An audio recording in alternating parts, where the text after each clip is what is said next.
Electric dipole, ठीक है। देखो इलेक्ट्रिक डायपोल क्या था बताया था कल। इलेक्ट्रिक डायपोल क्या है, पेयर है, the pair of two equal and opposite charges, equal and opposite charges placed at very small distance.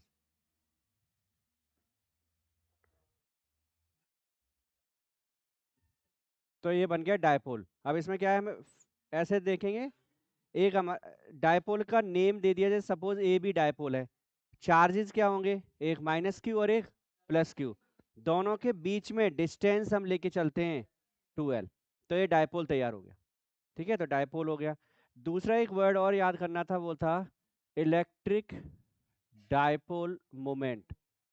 Electric dipole moment, electric dipole moment को हम रिप्रेजेंट करते हैं P से, और P होता है Q इंटू 2l, और वेक्टर क्वांटिटी है ये।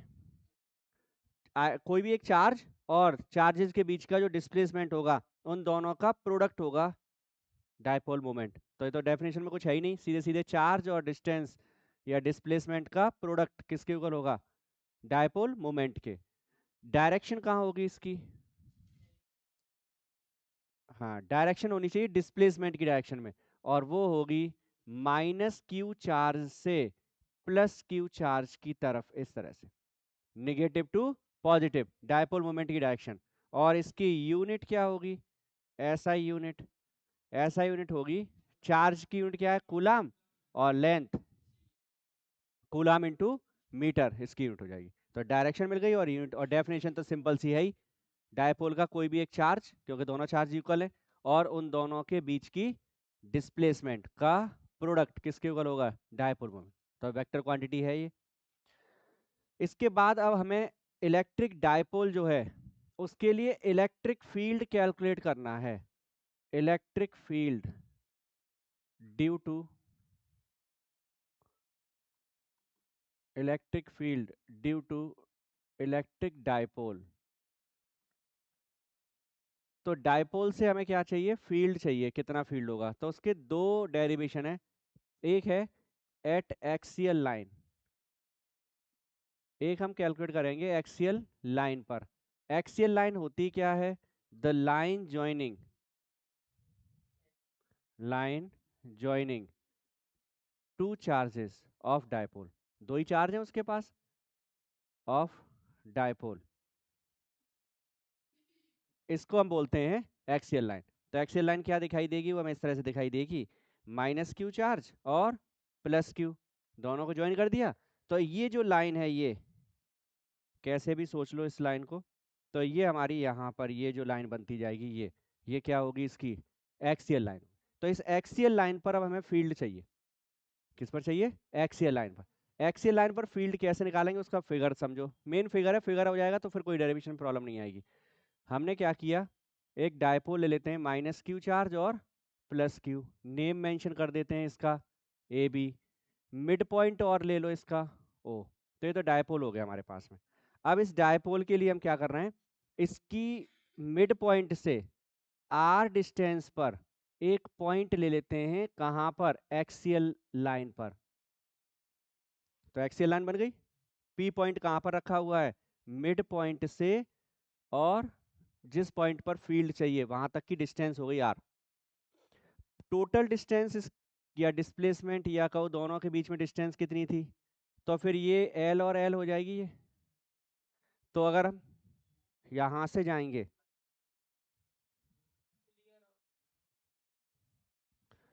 तो अगर हम यहां से चलेंगे एल और एल, तो यहां से हम चलेंगे तो कितनी डिस्टेंस होगी, ये आर प्लस एल, सही है। और यहां से देखेंगे तो ये होगी आर माइनस एल। देखो यहां तक की डिस्टेंस कितनी है, आर, यहां से पी तक आर, इसके इधर बढ़ो एल, तो are plus L.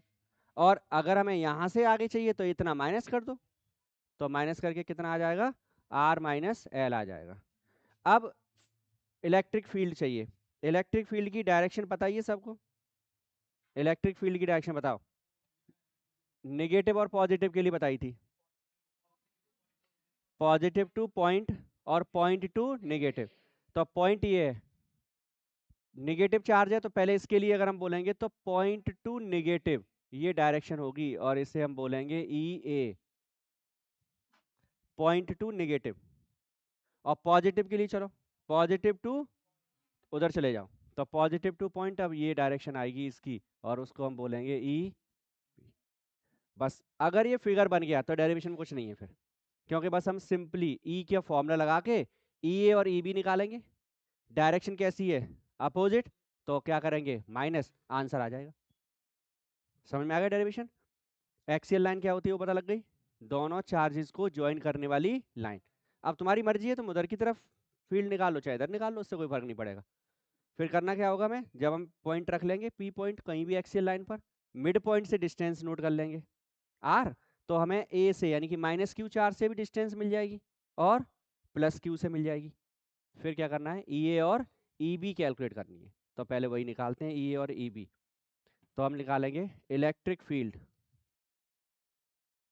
Electric field due to, पहले निकाल रहे हैं minus Q charge, minus Q charge ये वाला है, इसके लिए इलेक्ट्रिक फील्ड का फॉर्मूला था के क्यू अपॉन आर स्क्वायर, तो K Q upon R square, A से डिस्टेंस आर प्लस एल का square, K Q upon R square, equation number इसे बोल देते हैं फर्स्ट। अब दूसरा निकालो, electric field due to plus Q charge,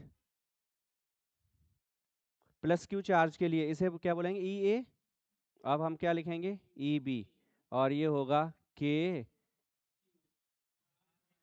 are minus L का whole square, equation number second. अब हमें क्या करना है, माइनस करना है, बड़े में से छोटे, इनमें से कौन सा बड़ा है?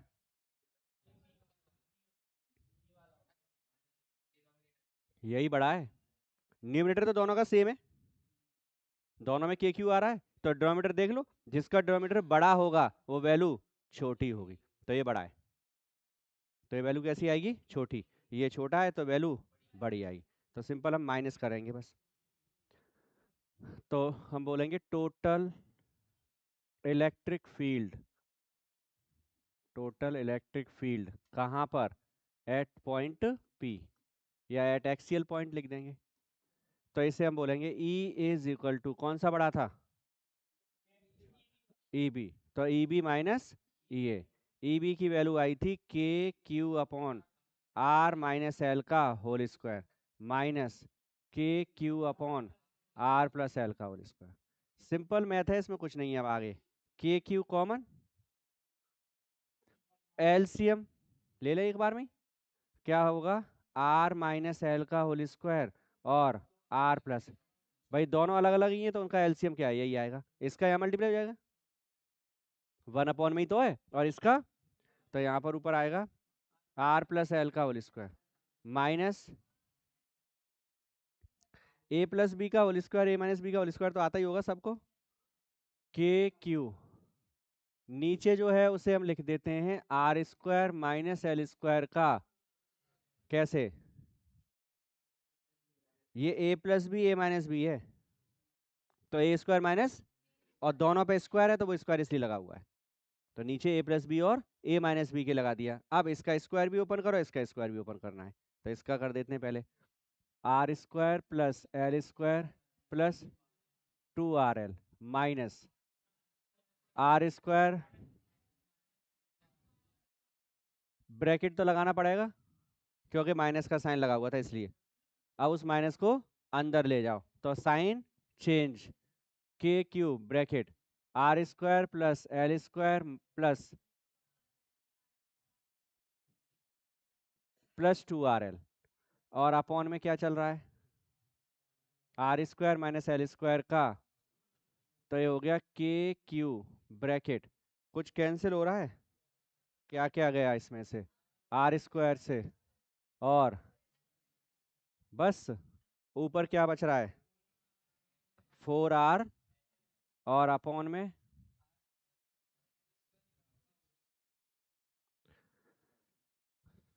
इक्वल आ जाते हैं के क्यू। देखो ऊपर जो लिखा है उसे ऐसे लिख रहे हैं, समझ लेना खुद ही। सही है। यहाँ पर 4RL है ना, तो दो दो अलग अलग कर लिए, 2R और 2L। Q इंटू 2L अभी अभी पढ़ा था, P। ये गया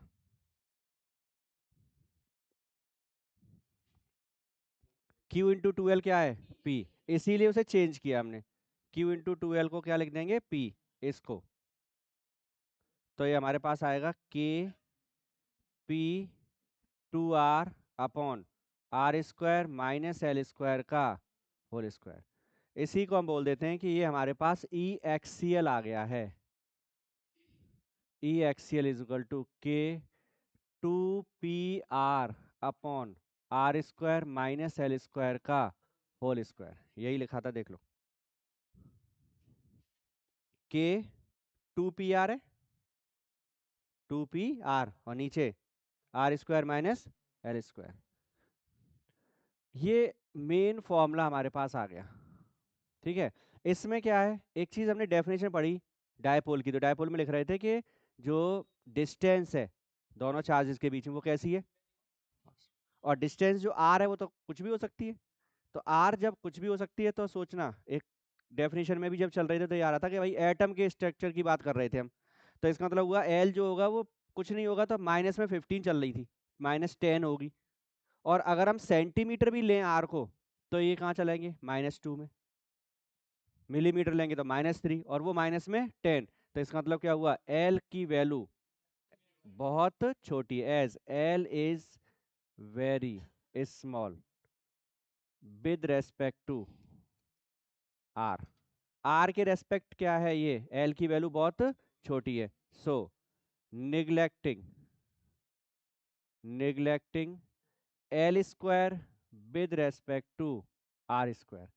एल को निग्लेक्ट कर दो, मतलब हटा दो। और एल को हटाओगे तो क्या मिलने वाला है हमें, K2PR अपॉन R⁴ यही बचेगा। L² तो खत्म, R² का होल स्क्वायर है, तो R⁴ एक R, तो क्या बचा, ई एक्सियल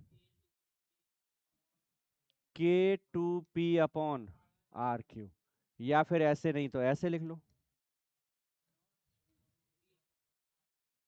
ये ई एक्सियल की वैल्यू आ गई। E इज इक्वल टू क्या है, K2P अपॉन R⁴। याद इसी को रखेंगे, 1/4π को बोलेंगे हम, K2P अपॉन R⁴।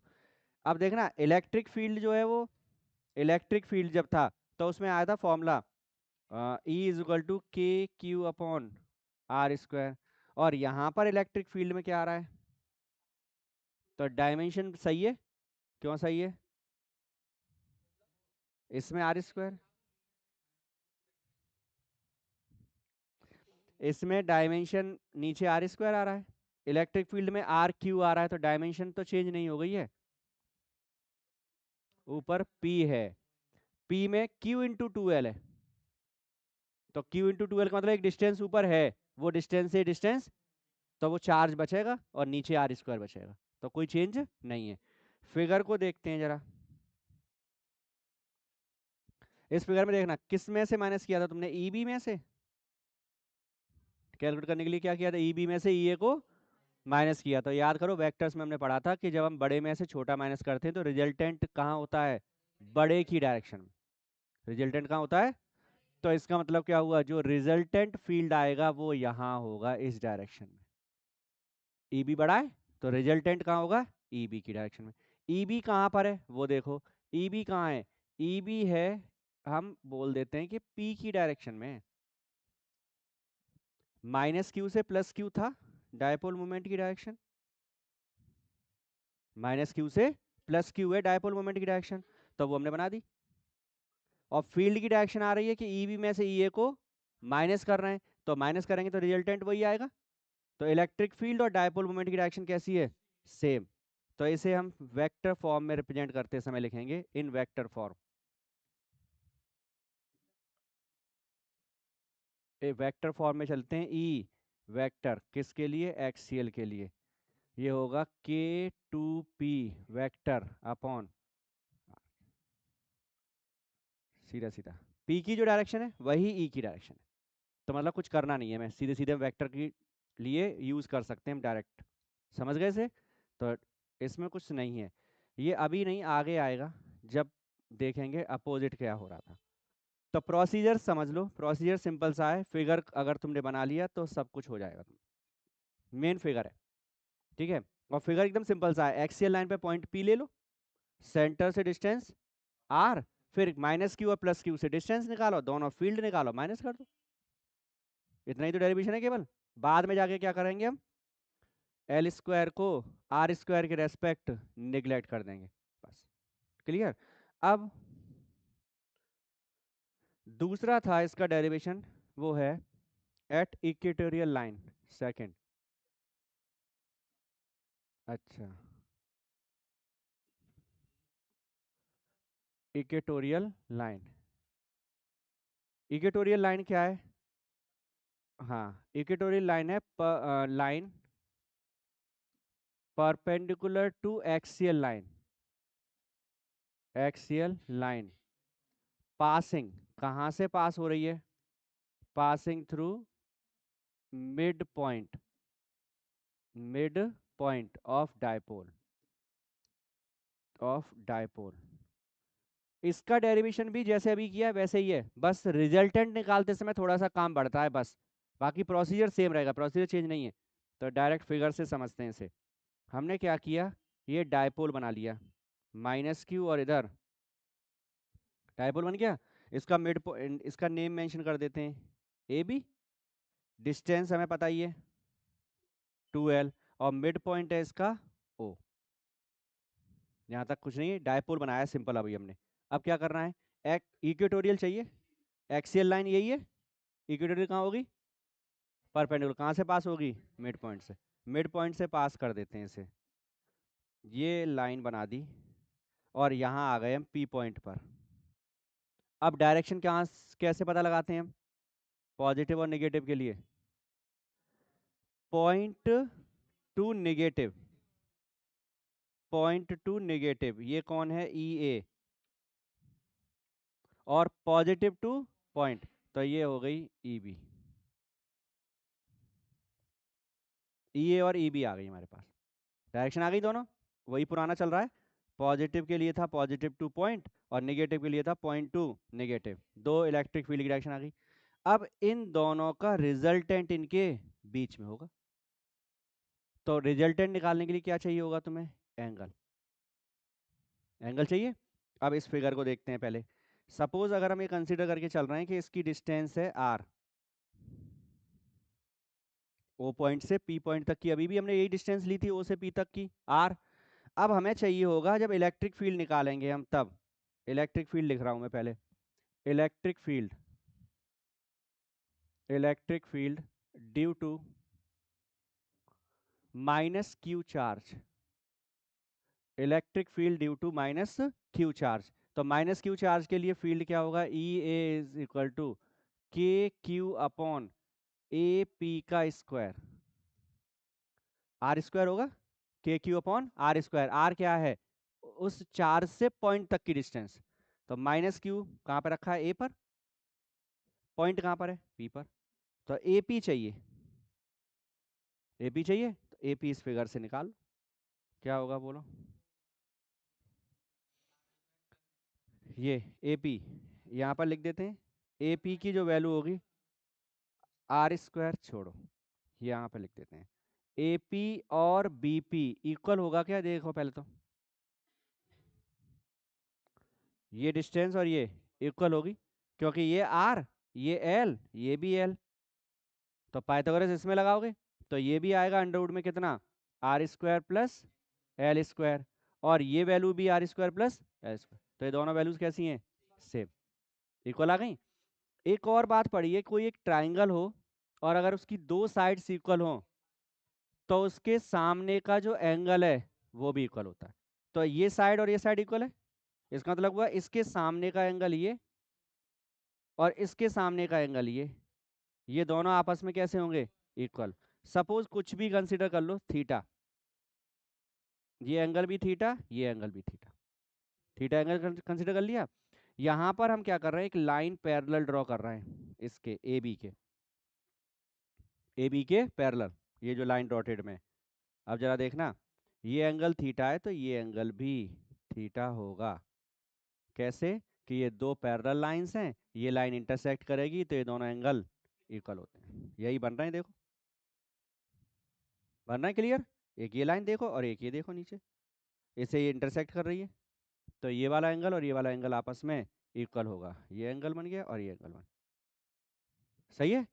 दूसरा, ये थीटा है तो ये भी थीटा होगा, ऐसा।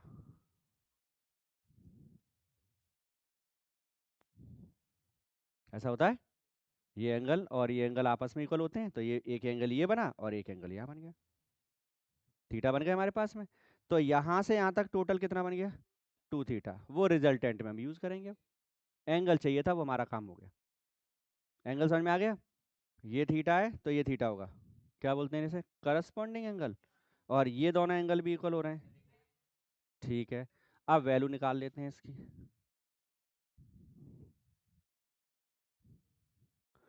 तो ये हमारे पास आ जाएगा के क्यू अपॉन, कितना आएगा, अंडर रूट में R square plus L square का होल स्क्वायर। तो ई ए की वैल्यू कितनी आएगी, K Q upon R square plus L square, equation number first. दूसरा, electric field, electric field due to plus Q charge, plus Q charge के लिए E B निकालेंगे हम इसे, और E B is equal to same K Q upon B P square,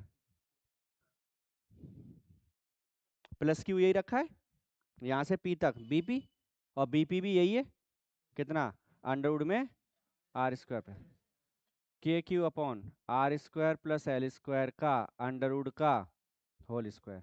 तो कितना आ गया हमारे पास, K Q upon R square plus ये ई बी की वैल्यू आ गई, इक्वेशन नंबर सेकंड। तो प्रोसीजर वही है अभी भी, उसमें भी माइनस क्यू के लिए निकाला था और प्लस क्यू के लिए, बस थोड़ा सा आसान ये हो गया था वहाँ पे, वो सीधा सीधा आया था आर प्लस एल और आर माइनस एल, यहाँ पाइथागोरस से निकली डिस्टेंस, लेकिन प्रोसीजर वही है। डायरेक्शन भी वैसे ही निकाली, प्लस के लिए प्लस से पॉइंट की तरफ, और माइनस के लिए पॉइंट से, तो डायरेक्शंस आ गई हमारे पास। अब हमें रिजल्टेंट चाहिए, ई ए ई बी मिल चुका है, दोनों के बीच में एंगल कितना आ गया है, 2 थीटा। तो रिजल्टेंट वाला फॉर्मूला लगाओ, रिजल्टेंट, हम्म अभी देखो, रिजल्टेंट कैलकुलेट करना है किसके लिए, रिजल्टेंट इलेक्ट्रिक फील्ड,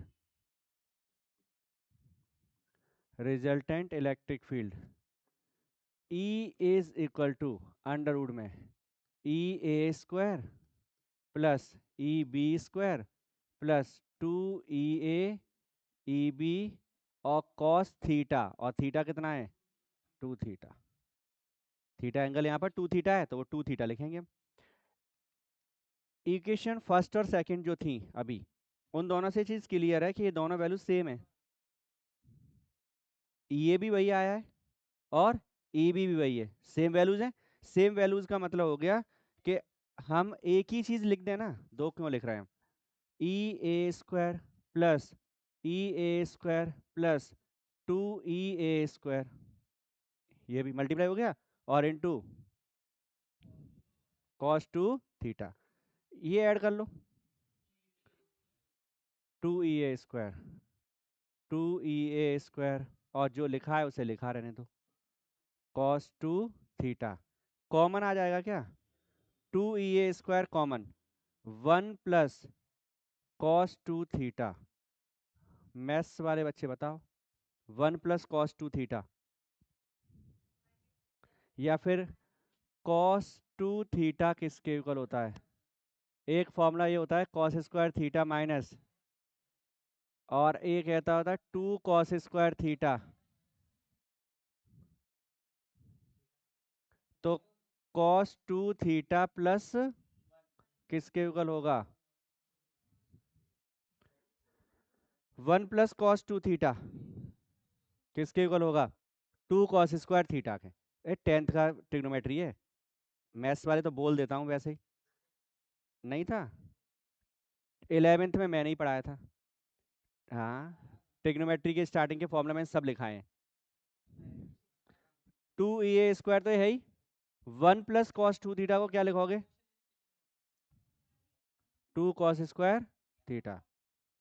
कुछ कॉमन आ रहा है क्या? स्क्वायर रूट से निकालें। हाँ हाँ, 2 इंटू 2 4, स्क्वायर रूट में 2 बाहर, ए स्क्वायर में से ए बाहर, और कॉस स्क्वायर में से कॉस थीटा बाहर। तो सब बाहर आ जाएगा, स्क्वायर खत्म कर दो बस। क्या बचा हमारे पास में? E is equal to 2EA cos theta, यही बचा। 2 बाहर, ए स्क्वायर में से ए और कॉस स्क्वायर में से कॉस थीटा। वैल्यूज रख देते हैं। E इज इक्वल टू 2, ई की वैल्यू आई थी KQ/R² plus into cos theta. Figure में से निकाल दो कॉस थीटा। पंडित बद्री प्रसाद को बुलाओ। क्या आएगा? Base upon hypotenuse. बेस कितना है? L, और हाइपोटेन्यूज ये। तो L अपॉन अंडर में R² plus L²। R upon L upon under में कितना है? R² plus L²। देखो फिर से, K Q इंटू 2L ऊपर, K Q इंटू 2L नीचे, R² प्लस L² की पावर एक आधा है ये, एक ये आधा ये, अंडर का मतलब 1/2, और इसकी पावर कितनी है? 1, 1 प्लस 1/2। समझ में आ गया? ये पावर है 1 और ये पावर है हाफ, तो 1 प्लस हाफ 3/2। ये हमारे पास इक्वेटोरियल आ गया। इसे थोड़ा चाहो तो Q इंटू 2L को क्या लिख सकते हो? P। तो Q इंटू 2L P और लिख देते हैं। तो electric field at equatorial equal होगा KP अपॉन R² plus L² whole power. अभी रुक, अब इसमें कंडीशन क्या होगी? वही, as R is very very greater than L, so neglecting L² with respect to R²। L² को निगलेक्ट कर दो, क्या बचा? KP अपॉन R⁴ किसकी वैल्यू है? तो बड़ा छोटा पता लग गया। एक्सीएल पे आया था K2P अपॉन RQ, तो वो बड़ा है। उसमें आया था K2P अपॉन RQ, तो वो बड़ा है। और इसमें आ रहा है KP अपॉन RQ। अब डायरेक्शन में आ जाओ, इन vector form. E vector equatorial के लिए KP अपॉन RQ। P पर क्या लगा देंगे हम? वेक्टर। लेकिन फिगर देख के देखो,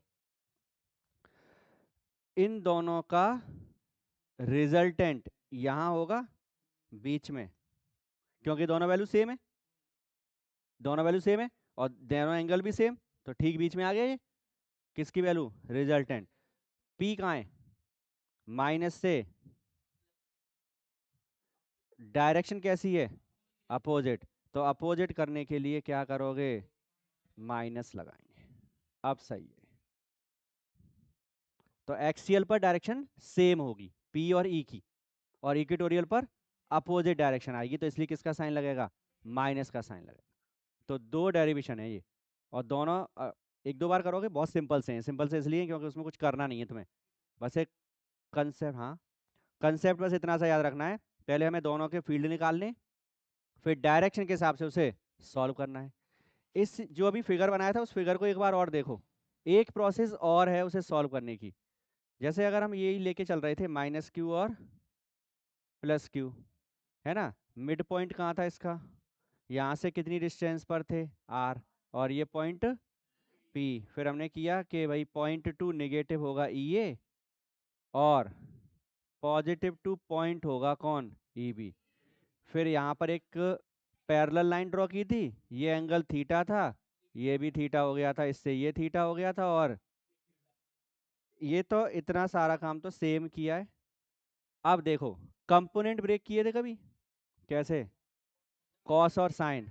कॉस कहाँ आता है, एंगल के, ई ए है ये, तो ये आएगा ई ए कॉस थीटा, और इसके परपेंडिकुलर ई ए साइन थीटा, यही आएंगे। ऐसे ही क्या करना है तुम्हें, ई बी के भी कंपोनेंट ब्रेक कर दो। ई बी इधर कॉस थीटा आएगा और इसके perpendicular E B sine theta, यही आएंगे। ई ए और ई बी कैसे थे, इक्वल। अगर ई ए और ई बी इक्वल हैं तो इसका मतलब है कि ई ए साइन थीटा और ई बी साइन थीटा भी इक्वल होगा। कैंसिल हो गए, तो ये दोनों खत्म, ये दोनों क्या हो जाएंगे, प्लस। तो ये ई ए और ई बी एक ही बात है, 2 EA कॉस थीटा।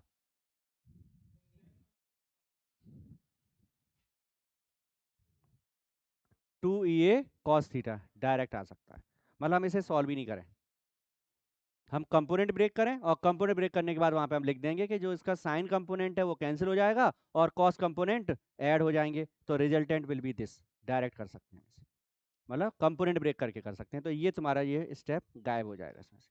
वो उसकी जगह वही दो लाइन बढ़ेंगी कि साइन कंपोनेंट कैंसिल हो रहा है और कॉस कंपोनेंट ऐड हो रहा है, बस इतना बढ़ा के तुम चेंज कर सकते हो इसे। तो दो पैटर्न हो सकते हैं, या तो रिजल्टेंट से निकाल दो या कंपोनेंट ब्रेक कर दो। सही है, चलो नोट करो।